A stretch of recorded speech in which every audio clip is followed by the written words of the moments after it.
இயேசுன நாமத்துக்கு முக்கியத்துவம் கொடுப்பேன். ம் இன்றைக்கி அநேகர் கடவுள் கடவுள்னு சொல்கிறாங்க. ம் நான் ஒரு நாள் கடவுள்னு என் வாயில் சொல்ல மாட்டேன். ம் இந்த இயேசுன நாமத்தை சொல்லுங்கள்.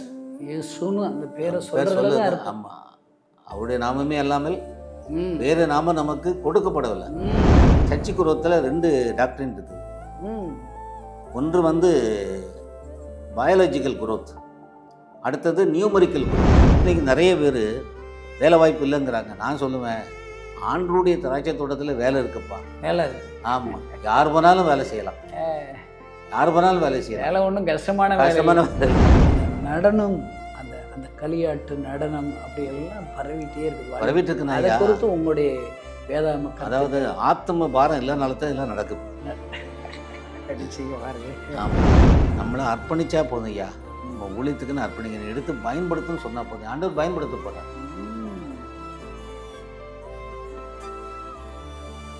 இயேசு கிறிஸ்துவின் இனிய நாமத்தினாலே கிராம மிஷனரி இயக்க குடும்பத்தின் சார்பாக இந்த வில்லேஜ் டிவி நேயர்கள் உங்கள் எல்லாருக்கும் என்னுடைய வாழ்த்துக்கள். இன்றைக்கி நம்ம மத்தியில் எங்களை விசாரிக்கிறதுக்காக அருமையான அண்ணன் வந்திருக்கிறாங்க. அவங்க அந்த காலத்தில் கிட்டத்தட்ட ஒரு 25 வருஷம் நினைக்கிறேன், 25 வருஷமாக நம்ம மேலே, நம்ம ஊழியத்தின் மேலே அன்பு செலுத்துகிறவங்க, நமக்காக ஜெபிக்கிறவங்க. இன்றைக்கும் உங்களை நான் பார்க்க வரேன்னு சொல்லி திருநெல்வேலியிலேருந்து எங்கள்கிட்ட விசாரிக்கிறதுக்காக ஜெபிக்கிறதுக்காக வந்தாங்க. உங்களுடைய சாட்சிகள் எல்லாம், உங்களுடைய அனுபவங்கள் எங்கள் கிராம ஜனங்களுக்கு, புதுசாக ஆண்டவரை ஏற்றுக்கொண்டவங்களுக்கு, விசுவாசிகளுக்கு பிரயோஜனமாக இருக்கும். தயவுசெய்து எங்களுக்கு உங்கள் சாட்சியை பேட்டியாக கொடுங்க அப்படின்னு சொல்லி கேட்டப்போ ரொம்ப சந்தோஷமாக அவங்க ஒத்துக்கிட்டு இருக்கிறாங்க. ஐயா, உங்களுக்கு இயேசு கிறிஸ்துவின் நாமத்தினாலே வாழ்த்துக்கள் ஐயா. என்னுடைய கிராம மிஷனரி இயக்கத்தின் குடும்பத்தின் சார்பாக வாழ்த்துக்கள்.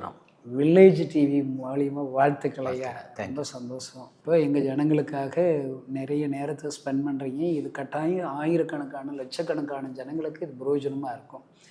ஏன் முதல்ல உங்களை அறிமுகப்படுத்தியிருங்களேன். நானாக சொல்கிறத விட நீங்கள் உங்களுக்கு ஒருத்தவங்க பேர், உங்கள் எல்லாத்தையும் அறிமுகப்படுத்துறது என்ன பெட்டராக இருக்கும். என்னுடைய பேர் ரெவரண்ட் சாமியல் மதுரம். சின்னவேல் டேஸில் சுமார் 30 ஆண்டுகளுக்கு மேலே பணியாற்றி கொண்டு இருக்கிறேன். சொந்த ஊர் பங்களா சுரண்டை பக்கம் இருக்கிற சாலைப்புதூர். பங்களா சுரண்டையில் பிறந்து வளர்ந்தேன். படித்ததெல்லாம் எலிமெண்ட்ரி ஸ்கூலெல்லாம் பங்களா சுரண்டை. சிஎஸ்சி சர்ச்சில் பாஸ்டர். ஆமாம், இப்போ சிஎஸ்சி பாஸ்டர் இருந்து ரிட்டையர்ட் ஆகிருக்கீங்க. Okay okay. சின்ன வயசுலேயே, அதாவது பக்திக்குரிய வாழ்க்கையில் பெற்றோர் வளர்த்தாங்க. அது பங்களா சுரண்டையில் இருக்கும்போது சின்ன வயசில் 5 மணிக்கு எங்கள் அப்பா சர்ச்சுக்கு அடித்து விரட்டிடுவாங்க. காலையில் 5 மணிக்கு. ஆமாம், இருட்டாக தான் இருக்கும். நானும் எங்கள் அண்ணனும் ஓடிடுவோம், இருட்டுக்குள்ளேயே ஓடுவோம்.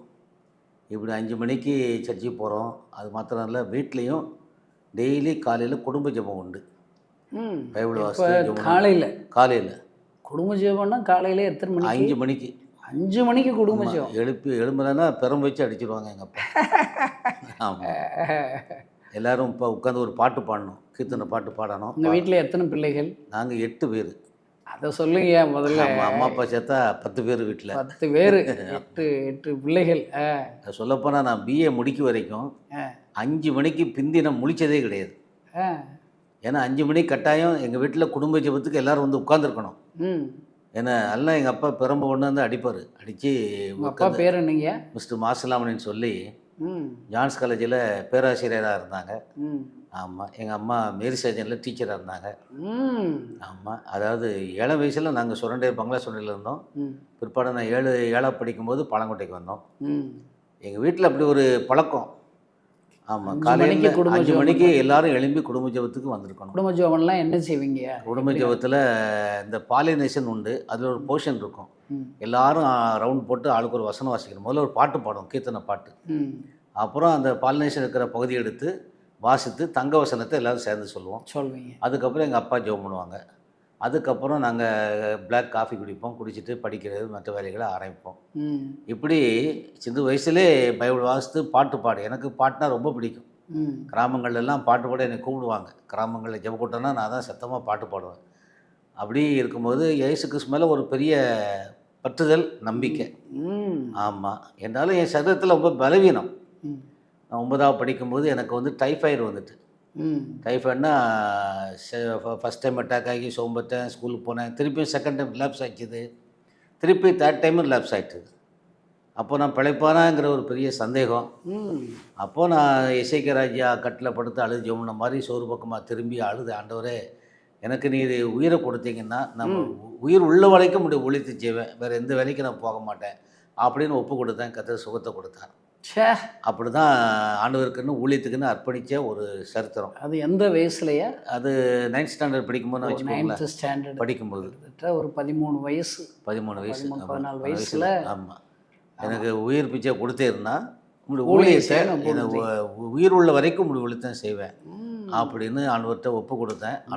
இப்போ டைஃபாய்டு தேர்ட் டைம் அட்டாக் ஆகுது. ஆமாம், அந்த ஜெபம் பண்ணணும், எஸ்ஐக்கிய போல் சோறு பக்கமாக திரும்பி ஜெபம் பண்ணுங்கிற அந்த எண்ணமே வருது பாருங்க. அது உங்கள் அப்பா அம்மா சொல்லி கொடுத்த பழக்கம். சின்ன வயசுலேயே சர்ச்சுக்கு போகிறது, ஆண்டர் கேட்பாருன்னு யார் போதகர்கள்ட்ட போய் ஊழியர்கிட்ட ஜெபம் பண்ணல, நீங்களா அந்த இடத்துல போய் நானாக கட்டில் இசைக்க மாதிரி கட்டில் திரும்பி படுத்து அவரை பார்த்து அழுது ஜெபம் பண்ணுறீங்க. ஆமாம், எனக்கு ஜீவனை கூட உங்களுடைய ஊழியத்தை செய்வேன்.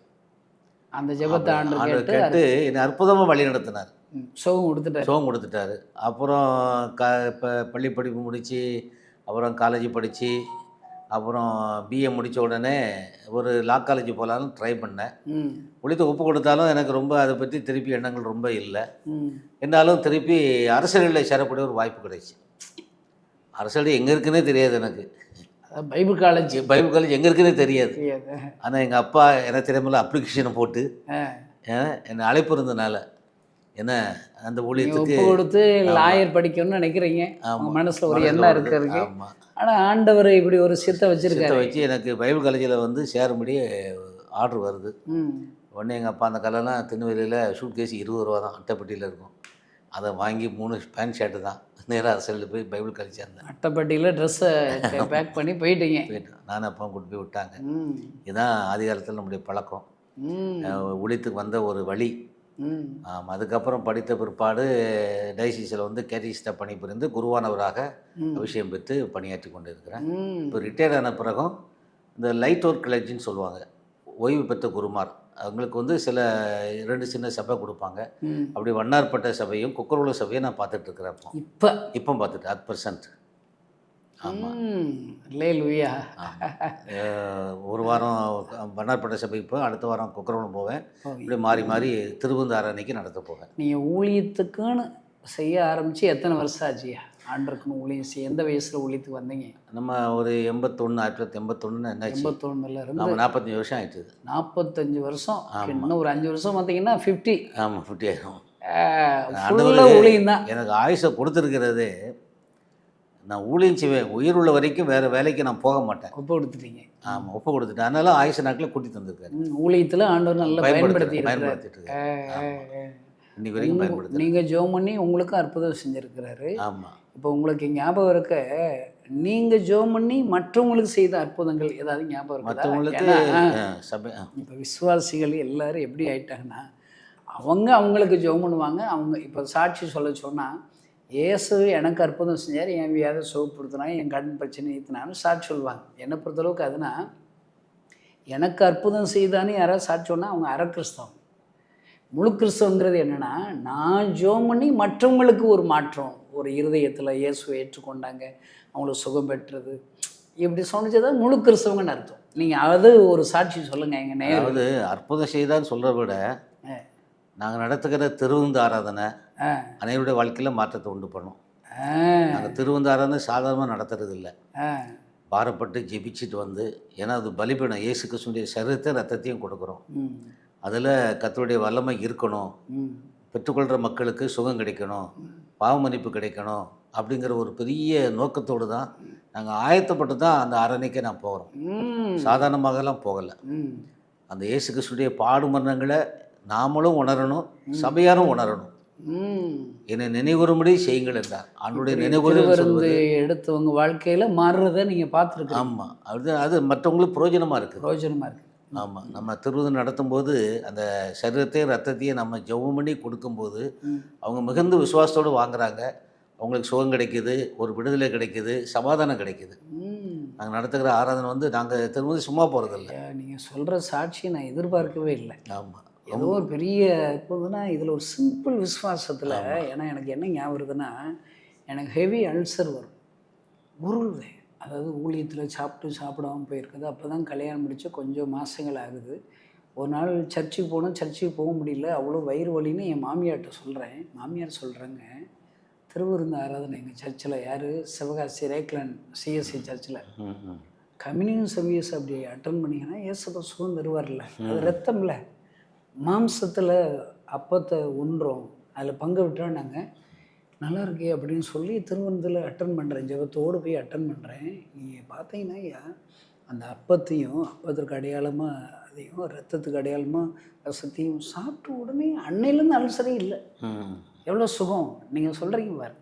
இந்த திருவிருந்து ஆராதனை வந்து நாங்கள் வந்து ரொம்ப ஆயத்தப்பட்டு ஜனங்களுக்கு எங்களுக்கும் பிரயோஜனம் இருக்கும்படி, ஒருவேளை எங்களுடைய குறைகள் எல்லாம் கர்த்தர் மன்னிக்கும்படியாக கேட்டு எங்களுக்கு இரக்கம் பாராட்டணும், பந்தியில் சேர எங்களுக்கு இரக்கம் பாராட்டணும்னு சொல்லி தாழ்த்தி நாங்கள் அந்த திருவிருந்தாரை நடத்துக்கிறோம். அது மக்களுக்கு உண்மையிலே ஆசீர்வாதமாக இருக்குது. ஆசீர்வாதமாக இருக்கு. அவங்க பாவம் மன்னிக்கப்படுது, சுகம் பெறுறாங்க. ஏன்னா ஆண்டவருடைய பாடுமன்றங்களை நினைவுறுகிறோம். அவருடைய பாடுமன்றங்களை நினைவுறும்போது அவர் உண்டாக்கின ஆசீர்வாதங்கள் நமக்கு கிடைக்குது. ஆமாம், இதுதான் எங்களுடைய முக்கியமான பணி. அப்புறம் வேத வசனங்களை தெளிவுபடுத்தி பேசுகிறோம். பொதுவாக எனக்கு இந்த மிஷினரி ஊழியத்தில் ரொம்ப வாஞ்சி வந்தது உங்களுடைய சாட்சி தான். 2002 அல்லது 2003 நீங்கள் வந்து சாராட்டக்கரில் பிரதர் மோகன் சிலாச எழுப்புதல் ஜெபமாக நடத்துவாங்க, வருஷத்துக்கு உபவாச ஜெபம் நடத்துவாங்க சார்பா. ஆமாம் சார்பா. அப்போ நைட்டில் வந்து ஒரு நைட்டு எஃப்எம்பிவிலேருந்து நவநீதன் பேட்ரிக் ஜாஷுவா வந்திருந்தாங்க. அவங்க தங்க மிஷினரி ஸ்தாபனத்தை சொன்னாங்க. அடுத்த நாள் நீங்கள் சாட்சி சொன்னீங்க. அதாவது அந்த மத்தியானத்தில் கடைசி நாள் முடியுது. ஆக்சுவலி அண்ணன் தான் கடைசி செய்தி கொடுக்கணும். அண்ணன் என்ன செய்கிறாங்க, இவன் நான் எப்பயும் பேசுகிறதானே, இந்த தம்பி நல்லா பேசுவாங்கன்னு என்னை ஒரு 15 நிமிஷம் அறிமுகப்படுத்தி சர்ப்ரைஸாக என்னை பேச சொல்கிறாங்க. அந்த சாட்சி என்னை தொட்டுது. எனக்கு ஆண்டவருடைய யாரை நான் அனுப்புவேன், யார் நமது கரைமாய் போவார் என்ற அங்கலாய்ப்பை உங்கள்கிட்ட வெளிப்படுத்தினார் பார்த்தீங்களா, அந்த சாட்சி என்னால் மறக்கவே முடியாது. உங்கள் ஊழியத்தில் இன்றைக்கி நான் விருப்பப்படுறேன்னு கேட்டிங்கன்னா உங்கள் சாட்சி தான். ஆமாம், அதுலேருந்து இன்றைக்கி வரைக்கும் உங்கள் மேலே எனக்கு ஒரு பற்றுதல், உங்கள் ஊழியத்தில் எனக்கு ஒரு வாஞ்சை. ஆமாம், இப்படி ஒரு நல்ல ஊழியம் நடக்குது, ஆண்டுடைய சித்தப்படி செய்கிறாங்க, ஆண்டுடைய திட்டப்படி காரியங்களை செய்கிறாங்கங்கிற ஒரு காரியத்து நிமித்தமாக தான் உங்கள் ஊழியத்தோட ரொம்ப அட்டாச்சாக நான் இருக்க காரணம். நான் பணியாற்றுகிற சபைகள்லாம் உங்களை நான் ஊழியத்துக்கு கூப்பிட்ருக்கேன். ஆமாம், முத நம்ம சுப்பலாபுரத்துக்கு வந்தீங்க, சுப்பலாபுரத்தில் வந்தோம், வாலிபர் கூட்டத்தில் பேசணும், ஒரு மன்னார்பட்டிக்கு வந்தீங்க, கருவாட்டு குழம்பு நல்லா சாப்பிட்டோம். அதெல்லாம் அப்போ நீங்கள் ஒரு வார்த்தை சொன்னீங்க, நான் சுத்த சைவம்னு சொன்னீங்க. ஆமாம், ஆடுலாம் சுத்த சைவம் தான், புள்ளத்தான் திங்கு, அதைத்தான் நம்ம சாப்பிடணும்னு சொன்னீங்க. அவன் ஆடு வந்து எவ்வளோ கீரைகளை சாப்பிடுது, அதனால நம்மளும் ஆட்டை சாப்பிட்டோன்னா 100 வகையான கீரைகளை சாப்பிட்ட மாதிரி அப்படின்னு நீங்கள் சொன்னீங்க. நான் மறக்காதது. கடைசியாக நான் கொலோனிபுரத்தில் பணியாற்றும் போது இந்த COVID-19 முன்னால் 3 நாள் கன்வென்ஷன் கூட்டம் நீங்கள் நடத்துனீங்க. அதுக்கப்புறமே ஸ்டாப் ஆயிட்டு கோவிட். அதுதான் கடைசி அதோட ஸ்டாப் ஆயிட்டு. நல்ல மகிமையாக இருந்த மக்கள் பிரயோஜனமாக இருந்துச்சு. குளவரையும் சர்ச்சுக்காரங்க என்னை ஏற்றுக்கொண்டாங்க. நீங்கள் அன்பு செலுத்தி எங்களுக்கு சான்ஸ் கொடுத்தீங்க. அதில் நிறைய பேர் ஆண்டவர் மிஷனரி கார்டன் ஜெபிக்க அழுது ஒப்பு கொடுத்தாங்க. எனக்கு இந்த சபையில் பணியாற்றும் போதியா, சபைக்காக நம்ம ஊழியம் செய்கிறோம். என்னுடைய அழைப்பு வந்து குருவானவர் பணி தான். அதனால் நான் மிஷினரி ஊழியத்துக்கு போக முடியாது, போகக்கூடாது. என்னோடய அழைப்பில் நான் நிலைத்திருக்கணும். ஆனால் சபையாருக்கு வந்து நான் சொல்லும் போதெல்லாம் நான் எல்லா ஊர்கள்லையுமே வெள்ளிக்கிழமை ஃபாஸ்டிங் பீரியட் வைப்பேன். ஃபாஸ்டிங் பீரியடில் நான் கொடுக்குற ஜப குறிப்பு என்னன்னு கேட்டிங்கன்னா, மத்திய 9 இருக்குது பார்த்தீங்களா, அறுப்பு மிகுதி வேலையாட்குள்ள கொஞ்சம், அறுப்புக்கு எஜமான் தமது அறுப்புக்கு வேலையாட்களை அனுப்பும்படி அவரை வேண்டிக் கொள்ளுங்கள். ஃபாஸ்டிங் பீரியடில் கொடுக்குற ஜப குறிப்பு தான் முக்கியம். நிறைய ஜப குறிப்பில் வந்து இயேசுக்கு சொல்லிய ஜப குறிப்பு, அறுப்பு மிகுதி வேலையாட்குள்ள கொஞ்சம், அறுப்புக்கு எஜமான் தமது அறுப்புக்கு வேலையாட்களை அனுப்பும்படி அவரை வேண்டிக் கொள்ளுங்கள். இந்திய தேசம் 145 கோடி மக்கள் ஆண்டவரே, கோடிக்கணக்கான ஊழியர்களை அனுப்புங்க அப்படின்னு நான் தனியாகவும் ஜெபம் பண்ணுவேன், சபையிலையும் ஜெபிக்க சொல்லுவேன். ஆமாம், அடுத்தப்ப ரொம்ப நாளைக்கு அப்புறம் எனக்கு உணர்த்தின ஒரு வசனம் வந்து எபிரேயர் 2:4. எபிரேயர் 2:4 என்ன இருக்குன்னு கேட்டிங்கன்னா, இத்தனை பெரிதான ரட்சிப்பை குறித்து நீங்கள் கவலையற்று இருப்பீர்கள் என்று சொன்னால் தண்டனைக்கு எப்படி தப்பித்துக் கொள்வீர்கள். இன்றைக்கி அநேக கிறிஸ்தவ குடும்பங்களில் தண்டனை இருக்குது. நிறைய பேர் சாபம் நினைக்கிறாங்க, பாவம் நினைக்கிறாங்க, பாவத்தினால பல பிரச்சனைகள் வருது, சாபத்தினால பல வியாதிகள் மரணங்கள்லாம் வரத்தான் செய்யுது. ஆனால் அதே வேளையில் எபிரேயர் ஐக்கியம் சொல்கிறாரு, எபிரேயர் 2:4, இத்தனை பெரிதான ரட்சிப்பை குறித்து நீங்கள் கவலையற்று இருப்பீர்கள் என்றால் தண்டனைக்கு எப்படி தப்பித்துக் கொள்வீர்கள். அது சொல்லும் முன்னாலே சொல்கிறாரு, இந்த ரட்சிப்பை ஆண்டவர் எப்படி உண்டாக்குனார் என்று சொல்லி இந்த எபிரேயர் 2:4 வாசிப்பன்னு கேட்டிங்கன்னா அதுக்கு ஒரு முன்னுரை கொடுக்குறாரு பாருங்க. எபிரேயர் 2:4 ஒரு அழகான முன்னுரையை கொடுக்குறாரு. அடையாளங்களினாலும் அற்புதங்களினாலும் பலவிதமான பலத்த செய்கைகளினாலும் தம்முடைய சித்தத்தின்படி பகிர்ந்து கொடுத்த பரிசுத்த ஆவியின் வரங்களினாலும் தேவன் தாமே சாட்சி கொடுத்ததுமாயிருக்கிற இவ்வளவு பெரிதான ரட்சிப்பை குறித்து நாம் கவலையிட்டிருப்போமானால் தண்டனைக்கு எப்படி தப்பித்துக் கொள்வோம். இன்னைக்கு கிறிஸ்தவர்களுடைய வாழ்க்கையில் குடும்பங்களில் நிறைய போராட்டம், பிரச்சனை எதனால் வருதுன்னு கேட்டிங்கன்னா இது ஒரு முக்கியமான காரணமாக இருக்கிறது. இவ்வளவு பெரிதான ரட்சிப்பு அது சாதாரண காரியம் இல்லை. ஆண்டவருடைய ரட்சிப்பின் திட்டமானது உலக தோற்றத்துக்கு முன்பாகவே பிதாவானவர் தீர்மானித்தது. அத்தான் முகரை சொல்கிறாரு, அடையாளங்களினாலும் அற்புதங்களினாலும் பலவிதமான பலத்த செய்கைகளினாலும் தம்முடைய சித்தத்தின்படி பகிர்ந்து கொடுத்த பரிசுத்தாவின் வரங்களினாலும் தேவன் தாமே சாட்சி கொடுத்ததுமாக இருக்கிற என இவ்வளவு பிரதான ரட்சிப்பை குறித்து. இந்த ரட்சிப்பை குறித்து நமக்கு அனைவருக்கு எண்ணமே கிடையாது. இது ஆண்டவருடைய ரட்சிப்பின் திட்டம், இந்த சால்வேஷன் பிளான்.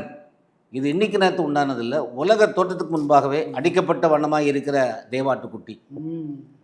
இந்த இவ்வளவு திட்டம் போட்டு பிதாவானவர் இந்த ரட்சிப்பின் திட்டத்தை குமாரன் மூலமாக நிறைவேற்றி இருக்கிறாரு.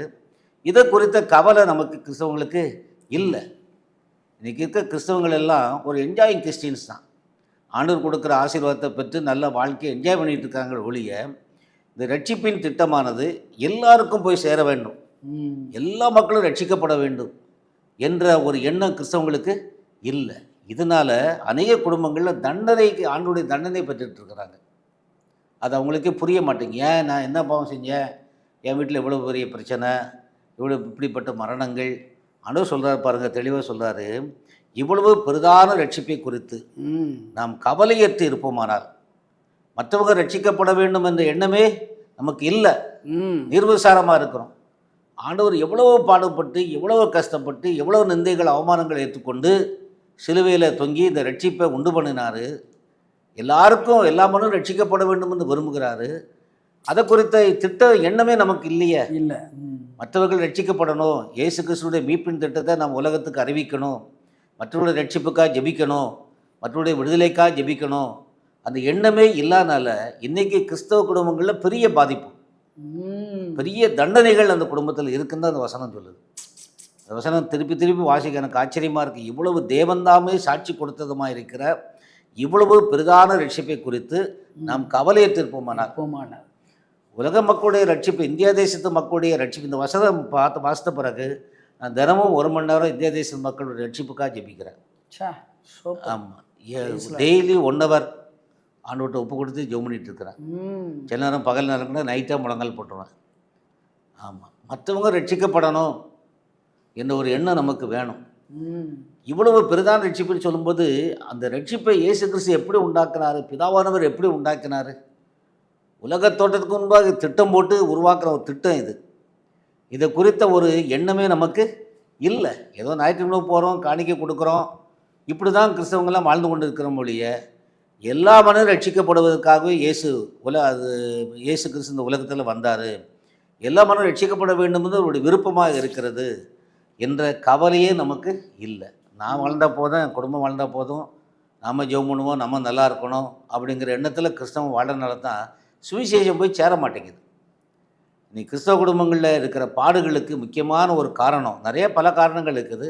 ஒரு காரணம், இவ்வளவு பெரிதான ரட்சிப்பை குறித்து நாம் கவலையற்று இருப்போமானால் தண்டனைக்கு எப்படி தப்பித்துக் கொள்வோம். தண்டனைங்கிறது இந்த பூமியில் மாத்திரமல்ல, நியாயத்தீர்ப்பினாலும் தண்டனை இருக்குல்ல. ஆமாம், தண்டனைக்கு தப்பவே முடியாது. 1 மணி நேரம் இந்திய தேச மக்கள் ரட்சிப்புக்காக ஜெபிக்கிறேன், உங்கள் ஊழியத்துக்காகவும் ஜெபிப்பேன், டெய்லி ஜெபிப்பேன், என்ன வில்லேஜ் மினிஸ்ட்ரி மூமெண்ட்டுக்காகவும் டெய்லி ஜெபிப்பேன். அப்படி ஜெபிக்கிறதுனால தானே நீங்கள் பார்த்து இப்போ ஒரு 25 வருஷத்துக்கு முன்னாடி பார்த்து இவ்வளோ பெரிய ஊழியமாக வளர்த்துருக்குறாங்க. உங்களை போல் ஜெபிக்கிறதுனால மிஷினரிகளுக்காக ஜெபிப்பேன், ஏன்னா இது ஆண்டவர் கொடுத்த ஒரு பாரம். ம். ஆமாம், ஏன்னா அது ஜெபிக்கலாம் தண்டனை நமக்கு வந்து பயம், அது ஒரு பக்கம். இந்த குடும்பத்தில் பயம் எல்லாருக்கும் இருக்கணும். இருக்கும், வரணும். அந்த ஒரு மிஷினரி பாடல் கூட எனக்கு ரொம்ப டச்சிங்கான ஒரு பாடல். பாடலாமா? பாடுங்க பாடுங்க, நேயர்கள் அதெல்லாம் கற்றுக்கொள்ளட்டும். எத்தனை நாட்கள் செல்லும் இயேசுவின் சுவிசேஷகம், அத்தனை நாட்டவரும் அறிய எத்தனை நாட்கள் செல்லும், எத்தனை நாட்கள் செல்லும் இயேசுவின் சுவிசேஷகம், அத்தனை நாட்டவரும் அறிய எத்தனை நாட்கள் செல்லும். ஆடுகள் ஏராளம் அலைந்து திரிந்திடுதே, தேடுவோர் யாவருக்கும் என்பலன் தாராளம். எத்தனை நாட்கள் செல்லும் இயேசுவின் சுவிசேஷகம், அத்தனை நாட்டவரும் அறிய எத்தனை நாட்கள் செல்லும். தேவைகள் நிறைந்து நிற்க வாய்ப்புகள் நழுவி செல்ல, தாழ்மையாய் ஊழியர்கள் இணைவது என்று வரும். எத்தனை நாட்கள் செல்லும் இயேசுவின் சுவிசேஷகம், அத்தனை நாட்டவரும் அறிய எத்தனை நாட்கள் செல்லும். உண்மையம் கோதுமைகள் மணியாக மண்ணடியில் மறைந்திடும் நாள் வருமாம், நாம் உடைபடும் நாள் வருமாம். எத்தனை நாட்கள் செல்லும் இயேசுவின் சுவிசேஷகம், அத்தனை நாட்டவரும் அறிய எத்தனை நாட்கள் செல்லும். மிஷினரி பாடல்களை அதிகமாக கேட்பேன். அது நமக்கு ஜெபத்துக்கு வசதியாக இருக்கும். எல்லா மக்களும் போகிற இடங்கள்லையும் சபைகள்லையும் மிஷினரி ஊழியத்தை குறித்து பேசுவேன், பேசுகிறீங்க, பாரம் கொடுக்குறீங்க. பாரம் கொடுக்குறேன். எவ்வளோ பெரிய ஊழியம். ஆமாம். அடுத்தது இயேசுவின் நாமத்துக்கு முக்கியத்துவம் கொடுப்பேன். இன்றைக்கி அநேகர் கடவுள் கடவுள்னு சொல்கிறாங்க. நான் ஒரு நாள் கடவுள்னு என் வாயில சொல்ல மாட்டேன். அந்த இயேசுன நாமத்தை சொல்லுங்க. இயேசுன்னு அந்த பேரை சொல்லுங்க. ஆமாம், அவருடைய நாமமே அல்லாமல் வேறு நாமம் நமக்கு கொடுக்கப்படவில்லை. அந்த நாமத்தை முக்கியத்துவப்படுத்தி நான் பேசுவேன், இயேசு நாமத்தை. அவர் சுவிசேஷம் எபிரேயரில் சொன்னது மாதிரி இவ்வளவு பெரிதான ரட்சிப்பு, உலகத்தில் ஒரு பெரிய காரியம் அது. ஆனால் அதை குறித்து கிறிஸ்தவங்களுக்கு ஒரு எண்ணமே இல்லை. ஆமாம், ஆண்டவருடைய இவ்வளோ பெரிய திட்டத்தை குறித்து எவ்வளவோ திட்டங்களை குறித்து கவலைப்படுறாங்க. என்ன, ஆனால் ஆண்டவர் உண்டு பண்ணின இந்த மகாபெரிய திட்டம், சால்வேஷன் பிளான் வந்து ஒரு சாதாரண காரியம் கிடையாது. பிதாவானவர் எல்லாவற்றையும் சிருஷ்டித்த கர்த்தர் ஒரு பெரிய திட்டம் போட்டு குமாரன் இந்த உலகத்துக்கு அனுப்பி அவரை பாடுபட வச்சு, அவரை ரத்தம் சிந்த வச்சு, அவருடைய ஜீவனை எடுத்து அவரை உயிரோடு எழுப்பி இவ்வளோ ஒரு மகத்தான ஒரு திட்டத்தை குறித்து, ரட்சிப்பின் திட்டத்தை குறித்து யாருக்கும் கவலை இல்லை. கவலை இருந்தால் தான் காஸ்பல் ரிவ்யூ பண்ணலாம். கடைசி கட்டளை என்ன? இந்த கவலை இல்லைன்னா நிச்சயமாக கிறிஸ்தவர்களுக்கு என்ன உண்டு? தண்டனை உண்டுன்னு பயப்படும். ஆமாம், நரகம்தான். இவ்வளவு பிரதான ரட்சிப்பை குறித்து நீங்கள் கவலையற்றிருப்பீர்கள் இருந்தால் தண்டனைக்கு நரகத்தை பற்றி நான் பேச வரல. இன்றைக்கி இருக்கிற சூழ்நிலையில் குடும்பத்தில் பிரச்சனைகள், பிள்ளைகளுடைய வாழ்க்கையில் பிரச்சனைகள் இப்படிலாம் வர ஒரு வாய்ப்பு இருக்குது. ஆமாம், கடைசி கட்டளையே உலகம் எங்கெங்கிலும் புறப்பட்டு போய் சுவிசேஷத்தை அறிவிங்க, ரட்சிப்பின் சுவிசேஷத்தை அறிவிக்க தானே சொல்கிறாரு. அடுத்தது யோவான் 10 சொல்கிறாரு, இந்த தொழுவத்தில் உள்ளவைகளும் அல்லாமல் வேறு ஆடுகளை எனக்கு உண்டு, அவைகளை கொண்டு வர வேண்டியது ஆண்டவருடைய விருப்பம். ஆண்டவருடைய விருப்பம் என்ன? நான் மாத்திரம் ஆராய்ச்சா போதாது, இந்த சபைக்கு வேறு ஆடுகளை கொண்டு வர வேண்டியது நம்முடைய கடமையாக இருக்கிறது. அது ஒரு திருச்சபை மக்களுடைய பொறுப்பு. ஆமாம், இது ஆண்டவருடைய விருப்பம். ஆண்டவருடைய விருப்பத்தில் பார்த்தீங்கன்னா, அறுப்பு மிகுதி வேலாக்களை கொஞ்சம், அறுப்புக்கு எஜமான் தமது அறுப்புக்கு வேலாக்களை வேண்டிக் கொள்ளுங்கள். இது ஆண்டவருடைய ஜெப குறிப்பு. ஜெப குறிப்பு. ஆமாம், விருப்பம் என்ன? அநேக புது ஆத்துமாக்கள் ஆலயத்துக்கு என்ன செய்யணும், கொண்டு வரணும். அதாவது சர்ச்சுக்கு ரோத்தில் 2 டாக்டரின் இருக்குது. ம் ஒன்று வந்து பயாலஜிக்கல் குரோத், அடுத்தது நியூமரிக்கல் குரோத். ம் இந்த பயாலஜிக்கல் குரோத்துங்கிறது, இப்போ நான் இருக்கிறேன், சபையில் ஒரு குடும்பம் இருக்குது, அவங்க அடுத்தால அவங்க பிள்ளைகள், அடுத்தால அவங்க பிள்ளைகள், இதுக்கு பேர் என்னது, பயாலஜிக்கல் குரோத். இன்னைக்கு சபைகளை பார்த்தா அந்த பயாலஜிக்கல் குரோத் தான் இருக்க ஒழிய நியூமரிக்கல் குரோத் இல்லை. ச்சே. நியூமரிக்கல் குரோத்துங்கிறது புது ஆத்துமக்கள் சபையில் வந்து சேர்றது தான் நியூமரிக்கல் குரோத். இதான் திருச்சபையினுடைய வளர்ச்சியில் இந்த 2 காரியங்கள் இருக்குது. அதாவது ஒரு 100 பேருக்குன்னா ஆளுக்கு ஒருத்தரை ஒரு வருஷத்துக்கு கொண்டு வந்தாலும் 200 ஆயிரும். 200 பேர் ஒருத்தர்னா 400 ஆயிரும். அப்படி பெருகணும் இல்லை, பெருகணும் இல்லை, நம்மளே தானே உட்காந்து கிடக்கும். அதான் சபைகள் இன்னைக்கு பார்த்தீங்கன்னா பயாலஜிக்கல் குரோத் தான் இருக்க ஒழிய நியூமரிக்கல் குரோத் இல்லை. புது ஆத்துமக்கள் வர்றாங்களேன்னு பார்த்தா ரொம்ப கம்மியாக தான் இருக்குது. வர்றாங்க, ரொம்ப அதிகமான அளவில் இல்லை. ஆண்டவர் தான் சொல்றார், இந்த தொழுவத்தில் உள்ளவைகள் அல்லாமல், அதை நம்முடைய ஃபேமிலி மாத்திரம் அல்லாமல் வேறு ஆடுகள் எனக்கு உண்டு. வேறுனா நீங்கள் குடும்ப பிள்ளைகள் இல்லை, வேறு ஆத்துமக்கள் எனக்கு உண்டு, அவைகளை நான் கொண்டு வர வேண்டும். இது ஆண்டுடைய விருப்பம். அவன் எல்லா சபையாரும் போதகர்களும் புதிய ஆத்துமாக்களை கொண்டு வர வேண்டியது கர்த்தருடைய விருப்பமாக இருக்கிறது.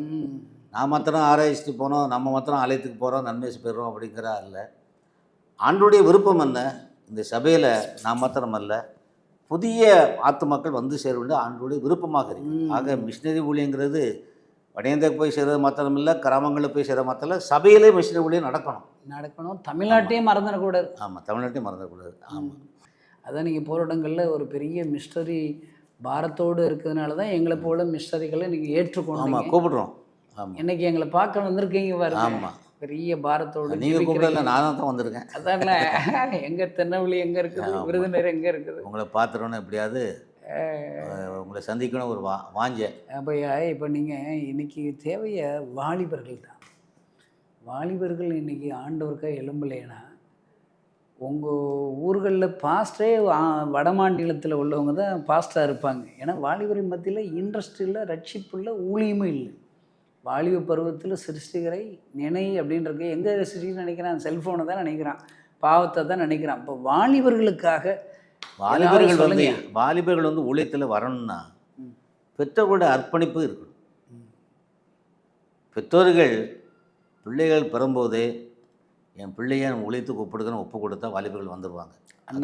அதான் என்னுடைய சிந்தனை. வாலிபர்களை கர்த்தர் அழைக்கிறார், நான் இல்லைன்னு சொல்லலை. நான் இந்தியா தேசம் ஜெபிக்கும்போது எப்படி ஜெபிப்பேன்னு கேட்டீங்கன்னா, இந்தியா தேசத்து மக்களை சந்தியும்பேன். சந்தினா என்ன அர்த்தம், இந்த இயேசு கிறிஸ்து இந்த உலகத்தில் இருந்தபோது கலிலியாவுக்கு போய் மக்களை சந்தித்தார், கப்பர்நகூமுக்கு போய் சந்தித்தார், பெத்சாயிதாவுக்கு போனார், கானாவூருக்கு போனார், எருசலேமுக்கு போனார். இப்படி ஒவ்வொரு ஊர்களுக்குமே மக்களை சந்தித்தார். அதை மாதிரி எங்கள் தேசத்து மக்களை சந்தி ஆண்டவரேன்னு சொல்லுவேன். ஒருவேளை ஆண்டவர் நேரடி வட்டாலும் ஊழியக்காரர்கள் மூலமாக சந்திக்கணும். இதுதான் ஜெபம். சந்தின்னு சொல்றதுக்கு நிறைய பேருக்கு அர்த்தம் தெரியாது. இயேசு கிராமமாக நீங்கள் பைபிளில் பார்த்தீங்கன்னா சந்தை வெளியிலே பிரசவம் பண்ணான்னு இருக்கு. மார்க்கெட் பிளேஸில் அவங்களும் மக்களையும் சந்தித்தார். கிராமமாய் ஒவ்வொரு கிராமத்துக்கு போய் பெத்தானியாவுக்கு போகிறாரு, எருசலேமுக்கு போகிறாரு, கப்பர்நகூமுக்கு போகிறாரு, நாசரேத்துக்கு போகிறாரு, கலிலியாவுக்கு போகிறாரு, சமாரியாவுக்கு போகிறாரு. எல்லா கிராமங்களும் போய் மக்களை சந்திக்கிறார். அது மாதிரி இந்தியா தேசத்து மக்களை சந்தியாண்டவரை நான் ஜெபம் பண்ணுவேன். அடுத்தது இந்தியா தேசத்து மக்களுக்கு உண்மை வெளிப்படுத்தும். இன்னைக்கு ஆண்டவர் உங்களுக்கு உங்கள் தம்மை வெளிப்படுத்துகிறார். உங்களுக்கு உங்கள் அழைப்பு அப்படி என்ன, உங்களுக்கு இயேசு நானேன்னு வெளிப்படுத்தினார். பவுலுக்கு வெளிப்படுத்தினார். அப்படி நிறைய பேருடைய சாட்சி நான் கேட்டிருக்கிறேன். ஆண்டவர் தாமே தம்மை பற்றி வெளிப்படுத்தி இருக்கிறார். அப்படியும் ஜெபிப்பேன், ஆண்டவரே தேசத்து மக்களுக்கு உண்மை வெளிப்படுத்த ஆண்டவரை சந்தியும் ஜெபிப்பேன். அடுத்து உண்மை வெளிப்படுத்தணும், மெய்யான வெளிப்படுத்தும். நீங்கள் சொல்கிற மாதிரி வாலிபர்கள் ஆண்டவரை ஏற்றுக்கொள்ளனா பெற்றோர்கள் அர்ப்பணிப்பு இல்லை, ஜெபிக்கணும் இல்லை, அர்ப்பணிக்கணும். அதிலே ஆண்டவருக்குன்னு அர்ப்பணிக்கணும். ஆண்டவரே உங்களுடைய ஊழியத்தை பிள்ளை செய்யணும் அப்படின்னு அவங்க அர்ப்பணிச்சாங்கன்னா கர்த்தர் கட்டாயம் அழைப்பார், ஆண்டவர் சந்திச்சிருவார். ஆமாம், நீங்கள் பெற்றோருடைய ஒப்பு கொடுத்தெல்லாம் பிள்ளைகள் வர மாட்டாங்க. ரைட்டு தான். ஆமாம், இங்கே இன்றைக்கி இப்போ பிள்ளைகள்லாம் ஒழித்து வர காரணம், பெற்றோர் பிள்ளைகளை பிறக்கும்போதே அர்ப்பணிக்கணும். இந்த பிள்ளை உமக்கு ஊழியம் செய்யணும் ஆண்டவர் அர்ப்பணிச்சேன்னா ஆண்டவர் அவங்களை இழுத்துருவாருங்க. ஆமாம், நீங்கள் சொல்லவே வேணும். பெற்றோர்கள் பிள்ளைகள் பேர் சொல்லி நல்ல ஜெபிக்கணும், ஊழியத்தில் பயன்படுத்தணும்னு சொல்லணும். அடுத்து இன்றைக்கி நிறைய பேர் வேலை வாய்ப்பு இல்லைங்கிறாங்க. நான் சொல்லுவேன், ஆண்டவருடைய திராட்சை தோட்டத்தில் வேலை இருக்குப்பா. வேலை இருக்கு. ஆமாம், யார் போனாலும் வேலை செய்யலாம், யார் போனாலும் வேலை செய்யலாம். வேலை ஒன்றும் கஷ்டமான வேலை கஷ்டமான வேலை இல்லை. வெட்டி அமரிக்க போகிறோம், கடப்பாறை கம்பி வச்சு குத்துவா போகிறோம், மண்வெளி எடுத்து மேனுவல் ஒர்க்கு கிடையாது. பேசிகிட்டு இருக்க வேலை, ஏசப்பா பற்றி பேசுகிற சொல்லணும், அவ்வளோதான். சம்பளம் கிடைக்குது. ஆமாம், சம்பளம் கிடைக்குது, சாப்பாடு கிடைக்கும், சாப்பாடு கிடைக்குது, எல்லாம் கிடைக்கும், ட்ரெஸ் கிடைக்குது. ஏன்டா வேலையெல்லாம் சொன்னால் எப்போ ஏதோ மிஷின் ஊழியத்துக்கு போ, ஏதோ ஊழியத்து செய்ய அப்படி தான் சொல்லுவேன் நான். ஆமாம், மிஷின் ஊழியத்தில் பலதரப்பட்ட ஊழியங்கள் இருக்குது, ஏதோ ஊழியத்தை செய்யலாம். ஆண்டவருடைய தோட்டத்தில் பணியாற்றுறதுக்கு எல்லாருக்கும் ஒரு வாய்ப்பை கர்த்தர் கொடுக்குறாரு. அதை வாலிபைங்க நீங்கள் நெக்லெக்ட் பண்ணிடக்கூடாது. எனக்கு அந்த வேலை வேணும், இந்த வேலை வேணும் அப்படின்னு நினைக்கக்கூடாது. இங்கெல்லாம் வேலை இல்லைன்னு சொல்கிறாங்க. நான் ஆண்டவருக்கு வேலைக்காரங்க தேவை. யாரை நான் அனுப்புவேன், யார் நமது காரியமாய் போவார். எப்பயுமே வேகண்டாக இருக்கு. என் வேலைக்கு யார் வருவான்னு அவர் காத்துக்கிட்டு இருக்கிறார். நீ வாலிபங்களை தங்களை அர்ப்பணிச்சாங்கன்னா ஆண்டவர் உடனே ஏற்றுக்கிடுவார். அவங்க தங்களை அர்ப்பணிக்கணும், பெற்றோரை அர்ப்பணிக்கணும், பிள்ளைங்களும் அர்ப்பணிக்கணும். இப்படி ஒழித்து நான் செய்கிற ஆண்டவரேன்னு சொல்லி இவன் வாரப்பட்டு தன்னை ஒப்பு கொடுத்தானா ஆண்டவருடைய காலையில் நிச்சயமே வரும். இதையா நீங்கள் இன்னும் எங்களுக்கு நேயர்களுக்கு சொல்ல வேண்டியதில் உங்களுடைய வேதத்தை எப்படி வாசிப்பீங்க, எந்த நேரத்தில்? வேதத்தில் வந்து நான் முழங்கால நின்று வாசிக்கிற பழக்கம் உண்டு. முழங்கால இப்போ வந்து கொஞ்சம் வயசாயிட்டுது, அதனால் இப்போ உட்காந்து வாசிப்பேன். பிரசங்க ஆயத்தம் பண்ணோம்னா முழங்கால நின்று வாசிப்பேன். ஒரு வருஷத்துக்கு ஒரு முறையாவது ஃபுல்லாக வாசிப்பேன். அப்படி நம்ம ஜனங்களுக்கு வந்து வருஷத்துக்கு ஒரு முறை கிடையாது. ஆரம்பத்துலேருந்து வாசித்துருக்கிறேன். ஆனால் வருஷத்துக்குன்னு கணக்கு கிடையாது. வாசிப்பேன். எப்படிப்பட்ட நேரங்கள்லாம் பைபிள்? காலையில் வாசிப்பேன், மத்தியானம் வீட்டில் சும்மா தானே இருக்கிறோம், வாசிப்பேன். ஆமாம், முழங்காலேருந்து செய்தியெல்லாம் ஆயத்தப்படும், முழங்காலேருந்து ஆயத்தப்படுத்தும். சும்மா உட்காந்துலாம் வாசிப்பேன். உயிரிழக்கே செய்தியா? வாசிக்கும் போதும் முழங்காலேருந்து தான் வாசிப்பேன். சும்மா உட்காந்தெல்லாம் வாசிக்கிறேன். நியூஸ் பேப்பர் வாசிக்கும்போது வாசிக்கிற பழக்கம் கிடையாது. ஏன்னா உயிர் உள்ள ஆண்டு இப்படி தான் கஷ்டப்பட்டு தான் வாசிக்கணும். ஆமாம், முழங்காலில் நின்று வாசிப்பேன், உபவாசத்தோடு வாசிப்பேன். வாசித்தா தான் நமக்கு இந்த காரியங்கள் புரியும். ஆமாம், அதாவது இந்த வசனத்தெல்லாம் ஆவியானருக்கு என்ன விளக்கம் கொடுத்தாருன்னா, ஒரு வசனம் சொல்கிறேன்னா, நான் முழங்காலில் வாசிக்கிறனால, ஒருவன் என்னை பின்பற்றி வர விரும்பினால் தன்னைத்தான் வெறுத்து தன் சிலுவை எடுத்துக்கொண்டு என்னை பின்பற்ற கடவுள். அநேகர் சொல்கிறாங்க இந்த சிலுவைங்கிற பல கான்டெக்ஸ்டில் அர்த்தம் இருக்குது. ஒன்று வந்து சிலுவை வந்து பாடுகள், கஸ்திகள். இந்த இடத்துல இயேசு சொல்கிறாரு, அந்த பாடுகளை குறித்து சொல்லலை. நல்லா தெரிஞ்சுக்கோங்க. ஒருவன் என்னை பின்பற்றி வர விரும்பினால் தன்னைத்தான் வெறுத்து வெறுக்கணும். அதை என்ன சொல்கிறாருன்னா, அந்த சிலுவை என்ன சிலுவை தெரியுமாங்க? பாடு சிலுவை பற்றி இயேசு சொல்லலை. கலாத்தியரில் கடைசி அந்த 5ஆவது கடைசியில் இருக்குது, கிறிஸ்தனுடையவர்கள் தங்கள் மாம்சத்தையும் அதன் ஆசைகளையும் சிலுவையில் அறைந்திருக்கிறார்கள். இந்த சிலுவை தான் சுமக்க சொல்கிறார். இயேசுவை பின்பற்ற விரும்புகிற ஊழியக்காரன் வந்து தன்னுடைய மாம்சைச்ச உலக ஆசை இதெல்லாம் சிலுவையில் அரைஞ்சிட்டு என் பின்னால் வாங்காரு, சுமந்துட்டு வாங்காரு.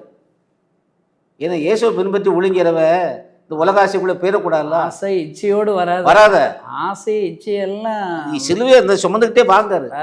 இந்த சிலுவை அநேகர் பிரசம் பண்ணணும்னு சொல்கிறாங்களே, பாடுகளை சொல்கிறாங்க. பாடு இல்லைங்க, இது ஆவியானருக்கு உணர்த்துனது. இந்த முழங்கால் போட்டு வாசிக்கிறதுனால. ஆமாம், சரி. இப்போ எத்தனையோ பசங்க கேட்குற, ஒருவன் என்னை பின்பற்றி வர விரும்பினால் தன்னைத்தான் வெறுத்து, இந்த வெறுத்துங்கிற வார்த்தை வந்துட்டு பார்த்தீங்களா? தன்னைத்தான் வெறுத்து தன் சிலுவை எடுத்துக்கொண்டு என்னை பின்பற்ற கடவுள். அப்படின்னா கிறிஸ்டியனுடைய பவுல் வழக்கம் சொல்கிறாரு, கலாத்தியர் 5ஆம் அதிகாரம் கடைசி வசனம் நினைக்கிறேன், கிறிஸ்டியனுடையவர்கள் தங்கள் மாம்சத்தையும் ஆசைகளையும் சிலுவையிலே அறைந்திருக்கிறார்கள். இந்த சிலுவை தான் சுமந்துட்டு சொல்கிறார் இயேசு கிறிஸ்து. பாடுகளை பற்றியே சொல்லலை.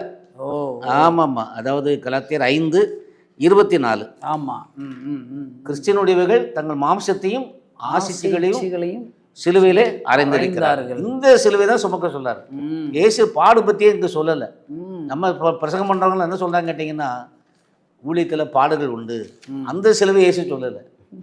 ஒருவன் என்னை பின்பற்றி வர விரும்பினால் தன்னைத்தான் வெறுத்து, என்ன வெறுத்துனா உலக இச்சைகள், மாம்ச இச்சைகள், பாவ இச்சைகள், உலகத்தின் ஆடம்பரங்கள். 5:24. 24. ஆமையா பார்த்துட்டேன். கிறிஸ்துடைய வசனம். இந்த சிலுவை சுமக்க சொல்லாது. இயேசு பின்னால் போகிறவன் அசிங்கம் பண்ணிடக்கூடாதுல்ல. அதானே என்ன, ஒரு உலகப்புறம் ஆதாயத்துக்கு பின்னால் போயிடக்கூடாதுல்ல, உலக ஆதாயங்கள். அதனால் இந்த சிலுவை தான் இயேசு சொல்ல. எல்லாம் ஆவியான எனக்கு உணர்த்தின. இப்போ இப்படிலாம் நீங்கள் யாரும் சொல்லி கேட்டிருக்க மாட்டேங்குது. ஆமாம் ஆமாம், எல்லாரும் சொல்கிறாங்க சிலுவையில் ஊழியனா பாடு பின்பற்றினா பாடுகள். அந்த கான்டெக்ஸ்டில் இயேசு சொல்லலை. ஆனால் சொல்கிற கான்டெக்ஸ்ட்டு, ஒரு என்னை பின்பற்றி வர விரும்பினால் தன்னைத்தான் வெறுத்து எதை வெறுக்கணும்? மாம்ச இச்சைகள், உலக ஆசைகள், ஆடம்பரங்கள், பாவ எண்ணங்கள், இதெல்லாம் வெறுத்து அதை சிலுவையில் அரைஞ்சா இட் வில் பிகம் இன்ஆக்டிவ். சிலுவையில் நோக்கம்னா அது செயல்படாமல் இருக்கணும். அந்த சிலுவை சுமந்துக்கிட்டே பின்னால் வாங்காது. என் பின்னால் போகும்போது நீ அசிங்கம் பண்ணிடக்கூடாது, என்னை கேவலப்படுத்திடக்கூடாது, ஆண்டவருடைய ஊழியக்காரன் இப்படி செஞ்சிட்டானே யாரும் சொல்லிடக்கூடாது. இந்த சிலுவையை சுமக்க சொல்கிற ஒழிய பாடுங்கிற அர்த்தத்தில் ஏசு அந்த வார்த்தையை சொல்லலை. ஆமாம், இதெல்லாம் அவர் நமக்காக பாடுபட்டார். இது இந்த முழங்கால்னு வாசிக்கிறதுனால பல விளக்கங்களை கற்றுக்கொள்ள. இப்போயா நம்முடைய சூழ்நிலைகள்லையே அந்த நடனம், அந்த அந்த களியாட்டு நடனம் அப்படியெல்லாம் பரவிட்டே இருக்குது. அதை குறித்து உங்களுடைய வேதாம, அதாவது ஆத்ம பாரம் இல்லைனால தான் எல்லாம் நடக்குது. அடிச்சிக்க பாருங்க. ஆமாம், ஆத்ம பாரம் இல்லாமல் நடனம் சோழிக்கு போக மாட்டான். கேட்டீங்களா? கத்தரை ஆராதிக்க வேண்டியதான், இல்லைன்னு சொல்லலை. கத்தரை ஆராதிக்க வேண்டியதான், கைதட்டி பாட சொல்லணும். நானே சபைகளை சொல்ல எல்லாரும் பாடுங்க. கொயர் மாத்திரம் பாடினா போதாது, நாம் எல்லாரும் பாடினா தான் கத்தருக்கு விருப்பம். அதில் கொயர் பாடுன்னு சொல்லி நீங்கள் வாய்க்க மூடிக்கிட்டு இருக்கக்கூடாது. நானும் சத்தமாக பாடுவேன் ஆலயத்தில், எல்லாரும் பாடணும். நம்ம பாடி ஆராதிக்கிறது தப்பு கிடையாது. ஷீலா மாதிரி சிறையிருப்புகள் மாறும். ஆமாம், சரி, எல்லாம் ஆக்ஷன் சொல்லி டண்டனக்கெல்லாம் ஆடுறான். அது அதாவதுயா அதை சொல்ல இத்தனை பிரதான ரட்சிப்பை குறித்த கவலை இல்லை. அந்த வசனம் தான். ஆமாம், அது கீயா சொல்கிற கீயா தான். இவ்வளோ பிரதான ரட்சிப்பு, அந்த ரட்சிப்பு சாதாரண காரியம் இல்லையா? அது என்னமோ ராக்கெட் அனுப்பிட்டான்லாம் சொல்கிறாங்க. இதுதான் பெரிதானது. கிறிஸ்தவங்களுக்கு தேவையானதே அந்த ரட்சிப்பு குறித்து கவலை வேணும். கவலை தான் ஆடுவான் ஐயா, கண்ணீர்ல ஐயா வரும். அடிச்சிட்டிங்க பாருங்க. அப்போ டான்ஸ் ஆடுறேன் பூரா புறஜாதிகளை குறித்து, ஒரு கவலை குறித்து கவலை இல்லாத பூரா ஆட்டம் எடுத்துடுறான். நல்லா இருக்கு அது. அதாவது அவன் சொல்கிற பாரு, தாவீது நடனம் ஆடினாருங்கிற சந்தோஷத்தில் நடனம் பண்ணுறான் ஐயா. அந்த உடன்படிக்கைப்பட்டு முன்னால் நடனம் பண்ணா தெருவில் ஆடுறான். ஆமாம், அங்கே இவன் பூரா சர்ச்சில் துதிக்கிற பற்றி தப்பு கிடையாது. ஆமாம், அவனுடைய மனசார கரத்தை உயர்த்தி கத்தரை நம்ம சோதரிக்கணும் நடுக்கத்தோடு. ஏன்னா அது துதிகளில் பயப்படத்தக்கவர். அவர் பயப்படுறதில்லை, நம்ம துதியை பயத்தோடு செய்யணும். ஆமாம், கேட்டிங்களா? அது என்ன இப்படி ஒரு ஃபேஷன் ஆகி போச்சு. யாருக்கும் பைபிள் வாசிக்கிறது இல்லை, ஜெபிக்கிறது இல்லை, போய் டான்ஸ் ஆடினா போதுன்னு நினைக்கிறாங்க. ஒரு தவறான உபதேசம் தான் அது. ஆத்ம பாரம் தான் நமக்கு முக்கியம். ஏன்னா ஆண்டவர் சொல்கிறது எல்லா ஆத்மாக்களும் என்னுடையது. இந்த ஆத்மாக்கள் என்னுடைய சொல்ல காரணம் என்னன்னு கேட்டிங்கன்னா ஐயா, அதிகாரத்தில் இருக்கிற மாதிரி மனுஷனை மண்ணினால் உருவாக்கி தம்முடைய ஜீவ சுவாசத்தை அவனுக்குள்ளே ஊதுனார். சுவாசத்தான் ஊதுறாரு. ஊதும்போது இவனுடைய ஆத்மா உள்ள போயிட்டு, பார்த்தீங்களா? அதனால தான் எல்லா ஆத்மாக்களும் என்னுடைய சொல்ல காரணம். ஆதியாகமம் 2:7 பாருங்கள்.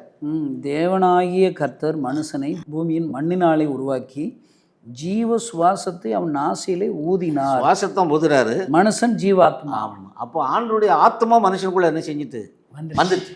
அதுதான் எசேக்கியேல சொல்றாரு, எல்லா ஆத்மாக்களும் என்னுடையது. இருக்குனாலே ஆண்டவர் தான். ஆமாம், ஆத்மா இவருடைய ஆத்மா ஊதும்போது ஜீவ சுவாசம் ஊதும்போது ஆண்டவருடைய ஆத்மா இவனுக்குள்ள போயிட்டியா? அதனால தான் எல்லா ஆத்மாவும் கெட்டு போயிடக்கூடாதுன்னு நினைக்கிறாங்க. ஆத்மா கெட்டு போகக்கூடாது. அவன் சாராயம் குடிக்கிறான், சிகரெட் குடிக்கிறான், அவருடைய ஆத்மாவை நம்ம துக்கப்படுத்தும். ஆமாம், துக்கப்படுத்தல. ஆத்மா அவருடைய ஆத்மா தான். எல்லா இந்துவாக இருந்தாலும் அவனுக்குள்ள இருக்க இயேசு கிறிஸ்துவ துக்கப்படுத்துறோம். அந்த ஆத்மா அழியக்கூடாதுங்கிறது ஆண்டவருடைய விருப்பம். அதான் எல்லா ஆத்மாவும் ரட்சிக்கப்பட வேண்டும். ஏன்னா இவர் ஆத்மாவில் உள்ள இருக்க மனுஷனுக்குள்ள பாவம் செய்கிற ஆத்மா சாகும் வந்தது. அப்படிங்கும்போது அவன் இயேசு வரையிலன்னா அவன் நரகத்துக்கு போயிடுவான். அதுதான் ஆண்டவர் துக்கப்படுறாரு. என் ஆத்மாக்கள் அழிஞ்சிக்கிட்டு இருக்கிற ஒவ்வொரு துக்கப்படுறதுல ஒவ்வொரு ஜனங்களுக்காக என்கிட்ட ஆண்டு அழுகிறார். லாசரு ஆத்மாலே செத்துட்டு இருக்குது. கண்ணீரை கல்லறையை போட்டு கண்ணீர் வடிக்கிறது போல இன்னைக்கு நீங்கள் சொன்ன வார்த்தை, தொழுவத்தில் இல்லாத ஆடுகளை குறித்து பரிதவித்து எப்படா வருவான்னு காத்திருக்கு. சபைகள் அந்த நோக்கத்தில் தான் இருக்கணும். இன்னைக்கு எத்தனை ஆத்மா சொன்னேன்ல, 2 growth, ஒன்று biological growth, numerical growth. Top class teaching அது. ஆமாம், இன்னைக்கு பூரா அது என்னது நியூமரிக்கலுக்கு growth இல்லை. நியூமரிக்கல் growth கம்மியாக இருக்குது. பயாலஜிக்கல் growth தான் இருக்குது. என் பிள்ளை, என் பிள்ளைகள் பிள்ளை, அதான சர்ச்சை பெருகுது. ஆனால் ஆண்டவர் சொல்கிறது, இந்த தொழுவத்தில் உள்ளவைகள் அல்லாமல், இந்த சர்ச்சைக்கு வர குடும்பத்தாரும் அல்லாமல் வேறு ஆடுகள் எனக்கு உண்டு. அது வந்து நியூமரிக்கல் நியூமரிக்கல் குரோத், எண்ணிக்கை தான் ஆண்டவர் விரும்புகிறார். புதிய புதிய ஆத்துமாக்கள் அதுதான் ஆண்டவர் விரும்புகிறார். அதான் நம்முடைய சபையினுடைய பாரம். அதான் நீ சொல்ற மாதிரி டான்ஸ் ஆடுறதுக்கு இல்லை. ஆண்டுடைய சபையை குறித்து ஆண்டுடைய விருப்பம் என்ன? டான்ஸ் ஆடுறது விருப்பம் இல்லை, அப்படி என் பைபிளில் சொல்லலை. இந்த தொழுவத்தில் உள்ளவைகளும் அல்லாமல் வேறு ஆடுகளை எனக்கு கொண்டு அவைகளை நான் என்ன செய்யணும்? கொண்டு வர வேண்டும். அப்படிதான் யோவான் 10 சொல்றாரு. ஆண்டுடைய விருப்பம், சபையை குறித்த விருப்பம் என்ன? புதிய ஆத்துமக்கள் இந்த சபைக்கு வரணும் தான் ஆண்டுடைய விருப்பம். அதுக்கு நம்ம என்ன செய்யறோம் தான் பார்க்கணும். இன்னொன்னியா, இப்போ எழுப்புதல்ங்கிற ஒரு வேர்டு இருக்குது. நிஜமாவே எழுப்புதல் வந்துருச்சா? எழுப்புதலுக்கு என்ன செய்யணும்? எழுப்புதலுக்கு வந்து என்ன பிரதர் மோகன்சி சொல்ற மாதிரி எழுப்புனாலே ஆவியான ஊற்றப்படுறேன்னு சொல்றாங்க. அதுக்கு விளக்கம் கொடுக்காங்க. ஒரு விளக்கம், உண்மையிலே இந்த பசுத்தாவியனுடைய அனுபவத்தை நம்ம பெற்றுக்கொள்ளணும்யா. கேட்டீங்களா? என்னன்னு கேட்டிங்கன்னா, யோசனை இயேசுவை பற்றி சொல்லும்போது, நான் உங்களுக்கு ஜலத்தினால் ஞானஸ்நானம் கொடுக்குறேன், எனக்கு பின் வருகிறவரோ பரிசுத்தாவினாலும் அக்கினியினாலும் ஞானஸ்நானம் கொடுப்பார். இன்னைக்கு எல்லாரும் பாஸ்டர் மட்டும் தான் ஞானஸ்நானம் வாங்கியிருக்கிறோம். இயேசுத்த ஞானஸ்நானம் வாங்கியிருக்கிறோமா? இயேசு ஒரு ஞானஸ்நானம் கொடுக்குறாருயா. அவர் தான் பரிசுத்தாவியினால் அக்கினியால் நம்ம ஞானஸ்நானம் கொடுப்பாராம். அதை நம்ம கேட்டு பெற்றுக்கொள்ளணும். அது கேட்டால் தான் கிடைக்கும். அது இயேசுத்தை தான் கேட்க முடியும். பாஸ்டர் நாங்கள் கொடுத்துடலாம், தண்ணியில் கொடுத்துடலாம். இது ஞானஸ்நானங்கிற வார்த்தை ஏன் சொல்கிறா தெரியுமா ஐயா? யோசனை நல்ல வெளிப்பாடு. அது ஞானஸ்நானங்கிற வார்த்தை ஏன் உபயோகிக்கிறான்னா, நிறைய பேர் சொல்லுவாங்க, நான் விசுவாசிக்கிறேன் பரிசுத்த எனக்குள்ளே இருக்கிறாரு. அது இல்லை. ஞானஸ்நானம் வந்து ஒரு ஆக்ட், ஒரு செயல்பாடு. அது மாதிரி பரிசுத்தாவை பெற்றுக்கொள்வது ஒரு செயல்பாடு. It's an act. நான் விசுவாசிக்கிறேன் ஆவியான எனக்குள்ளே இருக்கான்னு சொல்கிறது அது ஒத்துக்கிட முடியாது. அது ஒரு அனுபவம். அது மாதிரி அந்த 120 பேர் பெற்றுக்கொண்டது போல் நீ பெறணும். காத்திருந்து இட்ஸ் எக்ஸ்பீரியன்ஸ். அதுக்காகத்தான் யோவான் சொல்ல ஞானஸ்நானங்கிற வார்த்தை உபயோகிக்கிறார். தண்ணியில் ஞானஸ்நானம் கொடுக்க ஒரு எக்ஸ்பீரியன்ஸ் இல்லையா? அதுமாதிரி பரிசுத்தா நம்ம காத்திருக்கும் போது ஆவியானவர் நம்ம நிரப்புகிற ஒரு அனுபவத்தை நம்ம பெற்றுக்கொள்ளணும். இது பெற்றுக்கொள்ளனா பரலோகத்துக்கு நிச்சய முடியாது, போக முடியாது. பவுல் சொன்ன மாதிரி இது ஒரு அச்சாரம். ஆமாம், இந்த பரிசுத்தாவி தான் ஒரு டோக்கன், பாஸ்போர்ட். இது பெறாமல் எப்படியா பரலோகத்துக்கு போக முடியும்? ஆனால் இன்றைக்கி அநேகர் பெறலை. அதைத்தான் நம்ம எழுப்புதல்னு சொல்கிறோம். இதை பெற்றுக்கொண்டா தான், இந்த எழுப்புதல் வந்தால் தான் எல்லாரும் ரட்சிக்கப்படுவதற்கு நம்ம பாரப்படுவோம். ஆமாம், அந்த பரிசுத்தாவியானவர் அப்போஸ்தலர் 2 பெற்றுக்கொண்ட உடனே அந்த ஒரு அனுபவம் போட்டிருக்குது பைபிளில். அதோடு எல்லோரும் நின்றாங்க. ஆனால் அதுக்கு அடுத்து ஒரு பாருங்க, பேதுரு எழும்பி பிரசங்கித்தார். ஏறக்குறைய 3000 பேர் ரட்சிக்கப்படுவார். நான் போகிற இடங்களில் சொல்கிறேன், இதை மட்டும் பேசுகிறோம், பரிசுத்தாவியோட பெறதை பேசுகிறோம். அந்த பிரசங்கத்துக்கு அப்புறம் அன்னிவாசை அபிஷேகம் பெற்றதுக்கப்புறம் பிரசங்கம், அதையும் எல்லா ஜனங்களுக்கும் கற்றுக் கொடுக்கணும். கரெக்ட். அப்புறம் தான் சுவிசேஷம் பரவும். சுவிசேஷம் கட்டாயம் பரவும். அப்போ எழுப்புதல்ங்கிறது பரிசுத்த ஆவியான இயேசு கொடுக்குற ஞானஸ்நானம். இயேசு கொடுக்குற ஞானஸ்நானம். நாங்கள் கொடுக்குற தண்ணி இல்லையா, அவர் ஒரு ஞானஸ்நானத்தை வச்சுக்கிறார். அதை பெறணும். அதை பெற்றால் தான் நீங்கள் ஊழியம் செய்ய முடியும். நீங்கள் மறுபிறவி. நல்லா இருக்கு, மறுபிறவி. ஆமாம், பரிசுத்த ஆவியான ஒருத்தன் பெற்றானா மறுபிறவி. அவன் பெற்றால் தான் அதான் டோக்கன் ஐயா பரலோகத்துக்கு போகிறதுக்கு. அச்சாரம் எபிசியில் இருக்குல்ல, அச்சாரமாக பெற்றுக்கொண்டிருக்கிறேன். ஆமாம், அந்த அச்சாரத்தை நீங்கள் துக்கப்படுத்தாங்கன்னு சொல்லுவார். ஆமாம். இதுதான் அச்சாரம்னா டோக்கன் அர்த்தம், அட்வான்ஸ்னு அர்த்தம். பரலோகத்துக்கு ஒரு அட்வான்ஸ் வந்து என்னது? ஆவியானுடைய அனுபவம். அதனால தான் அதை ஞானஸ்நானங்கிற வார்த்தையை ஆண்டவர் உபயோகிக்கிறார்.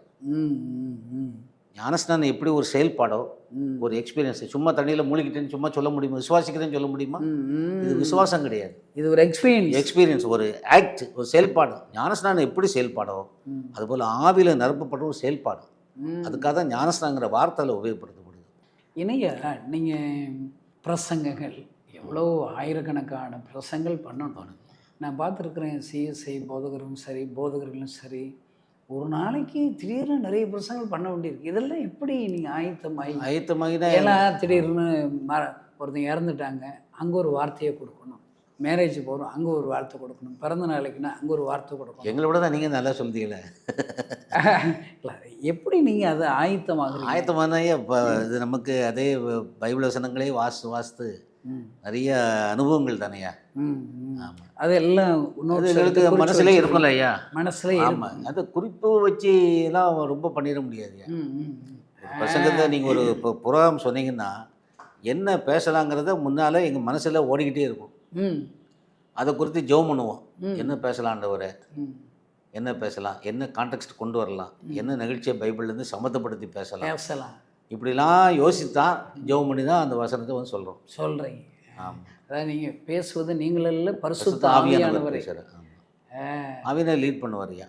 அப்போ இப்போ திடீர்னு ஊழியத்துக்கு வாப்பானா, ஐயா எனக்கு நான் ஊழியம் செய்ய தெரியாதுயா, பிரசங்கம் பண்ண தெரியாதுயா, இப்படி எல்லாமே அது ஒளிஞ்சுக்கிறாங்க. கிறிஸ்தவன் சொல்லக்கூடாது. சொல்லக்கூடாது.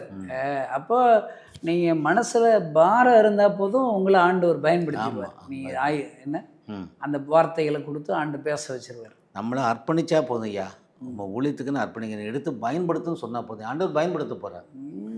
நம்மளை பயன்படுத்த அர்ப்பணிக்கணும். அல்ல அவங்க சொன்ன மாதிரி எனக்கு பழக்கம் இல்லை அப்படி தான் சொல்லுவாங்க. ஏன் பழக்கம்லாம் சொல்கிறாங்க? தங்களை அர்ப்பணிக்கலை. இப்படி ஊழியத்தில் என்னை பயன்படுத்துன்னு சொல்லி யார் ஒப்பு கொடுக்குறாங்களோ கர்த்தர் பயன்படுத்துவார். நம்முடைய அர்ப்பணிப்பு தான் முக்கியம். அதாவது நீங்கள் சொன்னீங்க அந்த கம்யூனியன் சர்வீஸு, அந்த வார்த்தைகள்லாம் யாரும் சொல்லப்படாத சத்தியங்கள். அதெல்லாம் ரொம்ப பாரத்தோட செய்வோம். வாழ்க்கை மாறும். அதெல்லாம் இல்லை, ரொம்ப பாரத்தோட செய்வோம். இப்போ ஊழியத்தில் நீங்கள் செய்கிறீங்க, எல்லாரும் முழு நேர ஊழியரும் செய்ய முடியாது. முழு நேர ஊழியர்கள் தான் ஊழியம் செய்ய முடியுமா, இல்லை மற்ற கிறிஸ்தவர்களும் தன்னால் என்ற ஊழியத்தை செய்யலாமா? என்னெல்லாம் செய்யலாம்? எல்லாம் அதான் சொல்லலை. அந்த எபிரேயர் 2:4 தான். இத்தனை பெரிதான ரட்சிப்பை குறித்து யாருக்கு? ஊழியக்காரருக்கு சொல்லியிருக்கு, எல்லாருக்கும் தான் சொல்லியிருக்கு. இத்தனை பெரிதான ரட்சிப்பை குறித்து கவலை தீர்ப்போமானால் ஊழியருக்கு சொல்லலையா? இந்த நிருபம் வந்து பேஸ்டல் மினிஸ்ட்ரி கிடையாது, லெட்டர் கிடையாது. பேஸ்டல் எபிசல்னு சொல்லுவாங்க. மேய்ப்பருக்குரிய நிருபம் கிடையாது, பொதுவான நிருபம் தான். ஓ, எல்லாருக்கும் ஒரு நிருபம், எல்லாருக்கும் தான் சொல்கிறாரு. எபிரேயராக்கி வந்து எல்லாருக்கும் சொல்கிறாரு. இத்தனை பெரிதான கிறிஸ்தவங்க எல்லாருக்கும் காமன் வேர்டு, ரோஜாதிகளுக்கும் தான். ஆமாம், எல்லாருக்கும். அவனுடைய ரட்சிப்பு குறித்து கவலையற்று இருக்கக்கூடாது, அவனும் ரட்சிக்கப்படணும். ஆமாம், அவனுக்கு ரட்சிப்புன்னு என்ன தெரியலையா? கிறிஸ்தவங்களுக்கு தான் இந்த வார்த்தை. ஓ, நிருபம் வந்து வேலைக்காரங்களுக்கு தானே எழுதியிருக்கு, ஆமாம், சபைக்கு தானே எழுதப்பட்டிருக்கு. என்னையா? இத்தனை பெரிதான ரட்சிப்பை குறித்து கவலை தீர்ப்பில்லைனால் தண்டனைக்கு எப்படி தப்பித்துக் கொள்வீங்க? தண்டனை பூமியிலையும் தண்டனை கிடைக்கும், பரலோகத்திலையும் தண்டனை, மரித்த பிற்பாடும் தண்டனை. ஆமாம். இப்போ ஜனங்களுக்கு நீங்கள் செய்ய வேண்டியதெல்லாம், ஒரு ஆலயம் 9 மணிக்குன்னா யாருமே வர்றதே கொஞ்சம் பேர் தானே இருக்காங்க. அதுக்கு எப்படி ஒரு அட்வைஸ் பண்ணுங்க? ஆலயம்னாலே பழைய காலத்தில், இப்போ நானும் 1982 81 ஊழியம் செய்கிறேன் ஐயா. பழைய காலத்தில் பார்த்தீங்கன்னா ஐயா, நம்ம டயசிஸ் பள்ளிக்கூடங்கள் தான் எல்லா ஊர்கள்லேயும் இருக்கும். அந்த ஹெட் மாஸ்டர் தான் கேட்டிஸ்டாக இருப்பார். பிரைமரி ஸ்கூலோ மிடில் ஸ்கூலோ லோக்கலில் இருப்பார். பிள்ளைகள் பேரண்ட்ஸ் எல்லாத்தையும் கொண்டாந்துருவார். அவங்க ஒரு நல்ல ஊழியமே செஞ்சாங்க. நான் இப்போ சொல்கிறது 30 வருஷம் முன்னால் உள்ள, முன்னாடி 30 years பிஃபோர். அப்போ வந்து பார்த்தீங்கன்னா காலாரணைக்கும் பிள்ளைகள் வரும், பெற்றோர் வருவாங்க, மாலாரணைக்கும் வருவாங்க. ஏன்னா அந்த ஹெட் மாஸ்டர் தான் பொறுப்பு சபைக்கு. அவங்கள ஒரு ஆசிரியரோ அல்ல ஹெட் மாஸ்டரோ பொறுப்பு. அவங்க வந்து பிள்ளைகளை சர்ச்சைக்கு யாரெல்லாம் வரலன்னு கேட்டு அடி கொடுப்பாருன்னு பிள்ளைகள் சர்ச்சைக்கு வந்துடும். உங்கள் அம்மா அப்பா யாரும் வரலன்னு கேட்பாரு, பெற்றோர் வந்துடுவாங்க. இப்போ அடிக்க முடியாது, இப்போ வந்து பொறுப்பு வந்து அப்படி அதிகமாக இல்லை, இருக்குது, அதிகமாக இல்லை, யாரையும் கண்டிக்கவும் முடியாது. பழைய காலம் வந்து இந்த மெட்ரிகுலேஷன் ஸ்கூல் கிடையாது, இவ்வளோ படிப்பு கிடையாது, இவ்வளோ புக்கை சுமந்த காலம் கிடையாது. பழைய காலத்தில் கற்றுக் கொடுத்தாங்க, இவ்வளவு ஒரு பேடன் கிடையாது, படிப்பு கொடுத்து பேடன் கிடையாது. ஆமாம். ஆனால் ராத்திரி அன்னைக்கு எல்லா பிள்ளைகளும் வந்துடும். சின்ன பிள்ளைகள்லாம் 10 30 பிள்ளைகள் வந்துருக்கீங்க சர்ச்சைக்கு. பிள்ளைகள் வந்து பெற்றோரும் வருவாங்க. அது ரொம்ப நல்லா இருந்துச்சு. இப்போ வர இந்த படிப்பு முக்கியத்துவம், படிப்பு தான் முக்கியம், வாழ்க்கையில் தேவைங்கிற மாதிரி ஆகிப்போச்சு. படித்தாதான் உனக்கு வேலை வாய்ப்பு, படித்தாதான் நீ வாழ முடியும் அப்படிங்கிற ஒரு சூழ்நிலை வந்துட்டு. அதனால் படிப்பு முக்கியத்துவம் கொடுத்தனால யாரும் பிள்ளைகள் நைட்டு பக்காலில் வரமாட்டேங்கிறாங்க. சண்டே ஒன்று தான், அதோடு விட்டுருங்கங்க. சண்டே ஒன்று சர்ச்சுக்கு வருவோம், கேட்ட காணிக்கை கொடுத்துட்டு போயிடுவோம். பழைய காலம் 3 நாள் கன்வென்ஷன் வச்சையா, 3 நாள் கூட்டம் ஃபுல்லாக இருக்கும். இப்போ அப்படி கிடையாது, இப்போ சண்டே மாத்திரம்தான். சில சர்ச்சுக்கும் வர்றது கம்மியாயிருது, இல்லை ஆன்லைனில் சர்ச் அட்டன் பண்ணுறாங்க. ஆன்லைன் சர்ச்சையோட நம்ம டைரெக்டாக போனால் தானே நல்லாயிருக்கும், நல்லது. நிறைய பேர் அதை சொல்லணும், ஆன்லைனில் தான் நிறைய பேர் நாங்கள் வீட்டிலேயே டிவியில் பார்த்துக்குறோங்கிறாங்க. அந்த எக்ஸ்பீரியன்ஸு அந்த ஆலயத்திற்குள்ளே போகும்போது அந்த காட்ஸ் ஆலயங்கிறது கர்த்தருடைய வீடு இல்லையா, ஏசப்பாவுடைய வீடு சொல்லார்ல, என் ஜெப வீடு ஜெப வீட்டில் அவங்களை மகிழப்படும் சொல்லி ஏசாயா 57 சொல்றாரு ம் ஆண்டவர். ம் அவருடைய வீட்டுக்கு நம்ம போகணுங்கிற வாஞ்சி வரணும் ஐயா. வாஞ்சி வரணும், அவர் நேரத்துக்கு போகணும். நேரத்துக்கு போகணும். அது டிவியை விட ஆண்டவருடைய வீட்டுக்கு போகணுமா வேண்டாமா? ஆ ஆ சர்ச்சுக்கு போகிறது ஆண்டவருடைய வீட்டுக்கு போகிறோம். வீட்டுக்கு போ. அந்த பயபக்தி அங்கே தானே வரும். இப்போ வீட்டில் இருந்து பிரசங்கன்னு படுத்துக்கிட்டே தானே கேட்பான். அப்போ ஆண்டவர் எப்படி ப்ளஸ் பண்ணுவார்? நம்ம 1000 வேலையை பார்த்துக்கிட்டே தான் டிவியை பார்ப்போம். டிவியை பார்ப்போம், சோறாக்கிட்டு கறியை வெட்டிட்டு அங்கே வர என்ன பேசுகிறாருன்னு கேட்போம். அந்த பயபக்தி இப்போ நிறைய பெற்றோர்களையா இந்த ஆலயத்தில் பெற்றோர்கள் வாஞ்சியாக வந்தால் தான் அவங்க பிள்ளைகள் வாஞ்சியாக வருவாங்க. அப்போ அதனால் அடுத்த ஜெனரேஷனையும் பெற்றோர்கள் கெடுக்கிறாங்க. அதனால் இந்த நேயர்கள் எல்லாம் சர்ச்சு 9 மணி சர்ச்சுனா ஒரு 8:45 போயிடும். என்னையா சொல்கிறீங்க? பழைய காலத்தில் அப்படி தான் இருந்துச்சு. ட்ரெயினுக்குன்னா என்ன செய்யணும்? அப்படி ட்ரெயின் பஸ்ஸுனா ஓடிடுறோம்ல. ஓடிடுறோம்ல. ஆமாம், ஆண்டவர் கொடுத்த பயம் இல்லை. நாங்கள்லாம் அந்த காலத்தில் சினிமா தேட்டருக்கியா ரஜினி படம் எனக்குன்னா ரொம்ப பிடிக்கும்.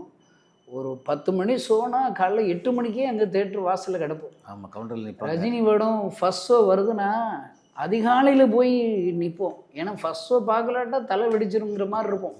இப்போ ஏசப்ப ரசிகராக ஆகிட்டோம். அந்த காலத்தில் உங்கள் காலத்தில் நீங்கன்னா சினிமா பார்த்தீங்களா? உங்கள் அப்பா தான் அடித்து வளர்த்துருக்காரு, பிச்சு விடுவார் அவர். எங்கள் அப்பாவுக்கு தெரியாமல் பார்த்துருக்கோம். 5 என்ன படம் பார்த்துருக்கு? காலேஜ் படிக்கும்போது சுவாஜி படம், சிவந்த மண்ணு, அப்புறம் நிறைய படம், குழந்தை தெய்வமும், நிறைய படங்கள் பார்த்துருக்கோம். நிறைய படம் பார்த்துருக்கேன். அதாவது அதுக்கெல்லாம் வஞ்சி அந்த காலத்தில் போனோம்.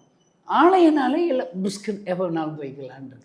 அப்போ அந்த வைராக்கியம் அன்பே குறையுது இல்லை.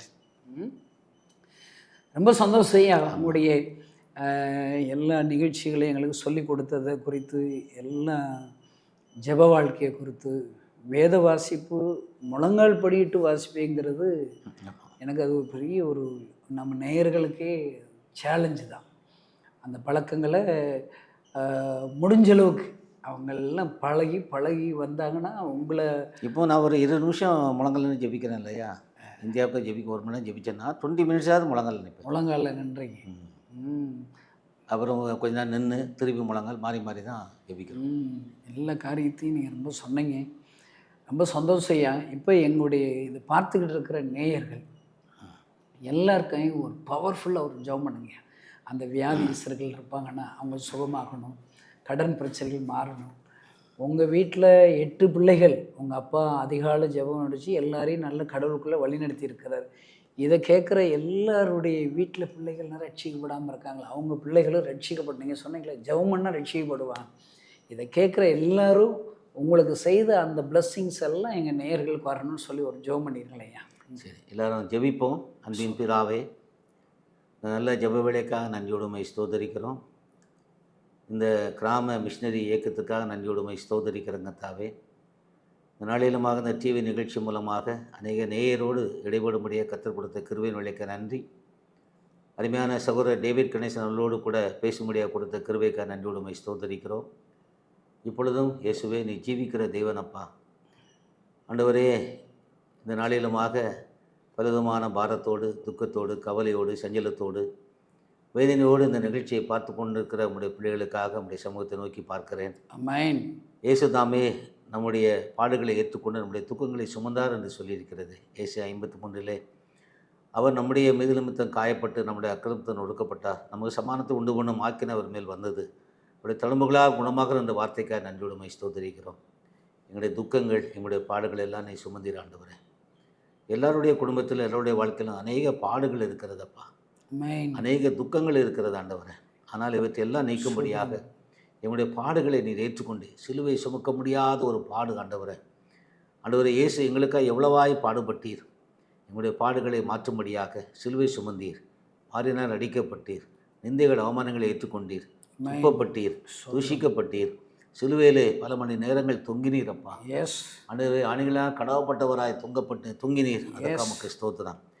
இவற்றின் மூலமாக எங்களுடைய பாடுகள் எல்லாம் நீரை ஏற்றுக்கொண்டீர் ஆண்டவரே.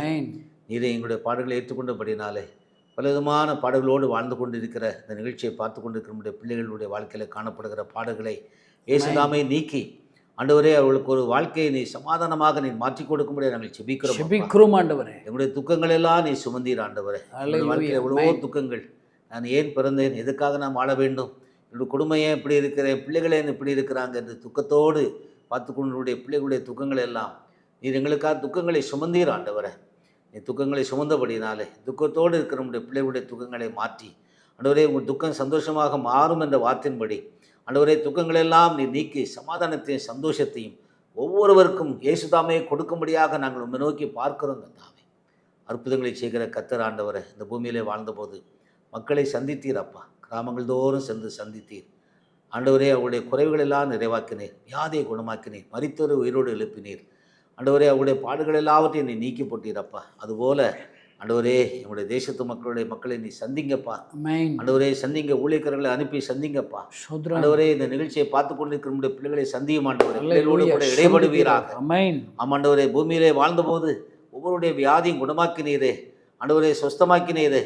அதுபோல இந்த வேளையிலும் உன்னுடைய குணமாக்கும் வல்லமை வெளிப்படும்படியாக செபிக்கிறோம் ஆண்டவரே. ஆமாண்டவரே, வியாதிகளை கர்த்தர் குணமாக்கி உன்னுடைய பிள்ளைகளை சந்தோஷப்படுத்துவீராக. மரண படுக்கையில் இருக்கிற பிள்ளைகளுடைய ஒவ்வொருடைய படுக்கையும் கர்த்தர் மாற்றி போடுவீராக. கேன்சர் போன்ற வியாதினாலே பாடுபடுகிற உங்களுடைய பிள்ளைகளுடைய வியாதிகளை கர்த்தர் குணமாக்கி சந்தோஷப்படுத்துங்கப்பா. ஆமாண்டவரே, இதை பார்த்து கொண்டிருக்கிற ஒவ்வொரு நேயரும் ஆண்டவரே தகப்பனே தங்களை ஆண்டவரே உங்களுடைய ஊழியத்துக்கு அர்ப்பணிக்க கர்த்தர் உதவி செய்வீராக. இத்தனை பிரதான ரட்சிப்பை குறித்து நாம் கவலையிட்டிருப்போமானால் தண்டனைக்கு எப்படி தப்பித்துக் கொள்ளுவோம் ஆண்டவரே? குடும்பங்களிலே தண்டனை காணப்படுகிறதே ஆண்டவரே. இத்தனை பிரதான ரட்சிப்பு எவ்வளவோ பாடுபட்டு ஆண்டவரே பிதாவானவர் எவ்வளவோ திட்டமாக செயல்பட்டு ரட்சிப்பை உண்டு பண்ணினார். அந்த திட்டத்தை குறித்த ஒரு எண்ணம் கரிசனை எங்களுக்கு இல்லாத இருக்கிறதே ஆண்டவரே. மற்ற மக்கள் ரட்சிக்கப்பட வேண்டும் என்ற ஒரு பாரத்தை எங்கள் எல்லாருக்கும் கர்த்தர் கொடுப்பீராக. அது மூலமாக ஆண்டவரே குடும்பத்தில் இருக்கிற தண்டனை நீங்க எங்களுக்கு உதவி செய்யுங்கப்பா. ஆமாண்டவரே, தொடர்ந்து இந்த விஎம்எம் ஊழியத்தின் மூலமாக செய்யப்படுகிற ஊழியங்களுக்காக நாங்கள் செபிக்கிறோம். அருமையான சகோதரரை கர்த்தர் நீரே சந்தித்தீரப்பா. பவுலை சந்தித்தது போல சந்தித்து உண்மை வெளிப்படுத்தியிருக்கிறீர்.